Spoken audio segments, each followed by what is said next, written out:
ton of experience on both sides. Kevin Manderson from Winnipeg, clearly the favorite here in the crowd, but that's not going to play much of a factor for Nuri Shakir. As you say, he's fought every kind of venue, every kind of style, every kind of fighter, and when you throw experience like that in the ring, it can change so quickly, can it? Absolutely. Nuri Shakir has been in war after war. I called one of his fights in one of the Apex events versus Steve Berger, and no one gave him a shot. But this guy was absolutely phenomenal, able to reverse so many things.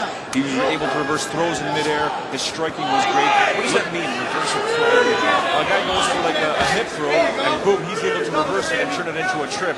You know, the guy's phenomenal. His takedown defense is exceptional here. These guys are both experienced. You look at it, Manderson probably wanted to take this fight to the ground. Nuri probably wants to keep it standing up. Nuri's clinch game is really, really good. He's able to get the underhooks and work those knees.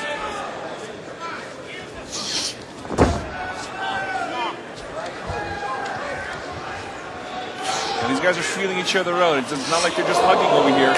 You can throw knees to the midsection. You can throw knees to the head. You can also do foot stomps here. So he needs to be careful over here. And you can see what Manderson needs to do is get that left arm, get the underhook in, because Nuri's got both underhooks right now, and he's controlling. Underhooks are basically when you have your arms underneath your opponent's arms into his armpits. That means you are in a controlling position. Some guys like one underhook, some guys like two, like Nuri does right now. You're able to control your opponent like that, especially when he's against the ropes. But Manderson is able to get a knee free as well, as opposed to the thigh. Yeah, those are more annoying knees. Hopefully Nuri will want to move. Now, he's in the corner right now. I can see Nuri letting go right here and teeing off on Manderson. Manderson needs to time himself. Just be very, very careful if he wants to do anything. Get out of this corner. He's got to be very careful, protect his head, protect his ribs.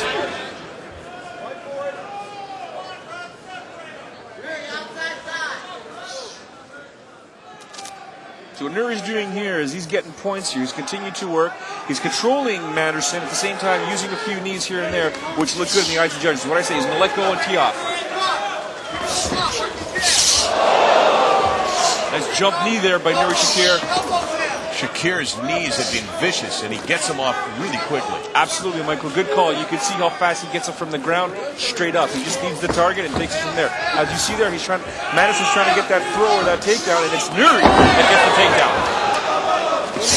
And he comes up with a knee to the head. Now look how calm Nuri Shakir is. He's been in this. He's done this a million times. He knows what's up over here. He's tight, baby. What now? He's already a little tight. Outside thigh, right Shakir very close to his corner, getting instructions from his corner. 9 times out of 10, that's where you want to be. You want to be in your corner because people underestimate the power of the corner because they can see something you're not looking at.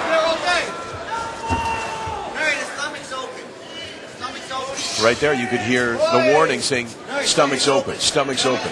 Yeah, they're calling it right now for him. And you can see, the only bad, there's a nice knee there by Shakir. The only bad part about your corner calling out everything is that your opponent can hear it, so that he's able to counteract that. Now, you can hear Nuri Shakir corner, Michael. They're saying that he's tired, that Manderson's tired, he's not going to be able to last. That's a mental game. They're trying to play the mental game there. Oh, the nice punch there. Oh, yeah. Oh, he's hurting. He's hurting, bleeding from the mouth. And the referee gave a look like he might want to step in. Real trouble here for Manderson, and this is over. 1-0, Team USA. Now, Manderson is giving a look like, hey, I can't believe they stopped it. And he truly didn't look to be in a lot of trouble. It didn't look like it was a lot of trouble, but he did get rocked from that one punch. And remember, this MMA event here, it's all about the interest of the fighter's safety. If a fighter looks rocked, the referee is going to step in there in the interest of the safety of the fighter. It's better to have a ref stop the fight in fear of getting hurt. That way you come back and fight another day. There you see Nuri Shakir, a proud American, letting the fans know here that, hey, Team USA is up 1-0. He had the right strategy, exactly. He was able to remain standing up and deliver those knee blows repeatedly. And then, like you called, he might. When they broke, he was all over him. Yeah, I've seen Nuri fight numerous times, and I've caught his strategy on numerous occasions. Basically what happens is he's able to control his opponent, use the knees to pound away, and just wait for the right opportunity to the point where his opponent gets annoyed, and as he gets annoyed, he pulls away and starts teeing off there. I was really impressed tonight, Michael, with Nuri Shakir's knees. Well, you're talking about getting annoyed. The crowd is getting annoyed now at the American flag waving. Phil Baroni, the captain of that team, and there's Shakir giving a hug to Kevin Manderson. And as you said, the Americans win that bout and get up to a great start. Well, just like the last time there was Freedom Fight 2005, you know, the Americans took an early lead. What we need here is the Canadians to pick up the pace in the next fight. I need both fighters to declare the winner. The official announcement of the winner.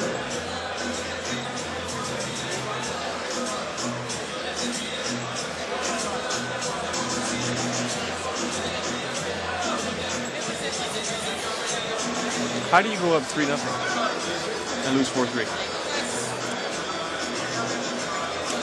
Well, you know, Something changed the momentum there. Leafs are not sound defensively either. Well, not now. In general, yeah. In general, they're not. They're not a great team. I think they're a slightly above average hockey team. Yeah, but they need to. I mean, until they can roll 4 lines effectively, They can't roll 3 lines. Yeah. How many guys? I mean, first of all, they got injuries. yeah.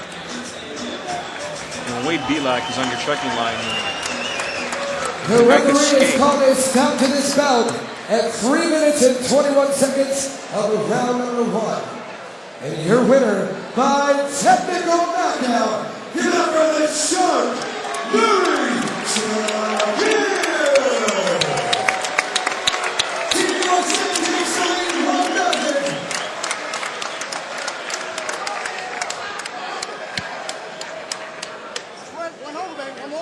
You know, if you look at the moves that they made in the offseason, the guys that they signed. they're all offensive guys. What's that?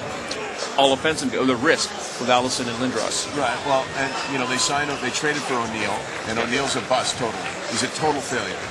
It looks like he can't play anymore. I don't know what's up with that guy, man. I think he's just lost it. I mean, he was a guy who was a good player, a good goal scorer if you had the right guy playing with him, and pretty tough. Yeah. And he had a terrible season in 03-04. Yeah. So it's been a long time since he played well, and at some point, pretty soon, you're going to draw the conclusion he's lost it. Well, you'd figure that a guy at that age, I mean, we lost Gary Roberts and Nieuwendyk for him, basically. You know, that was one of the signings we got. And then there's Allison and Lindros, and you figure that with O'Neill the way he plays, you know, put him on the power play. I mean, the guy's like he's never going to be a Brett Hull. Don't get me wrong, but he's got that same type of mentality. He's getting into the slot. But and he give me the did puck. have that mentality, Yeah. but he doesn't appear to have it anymore.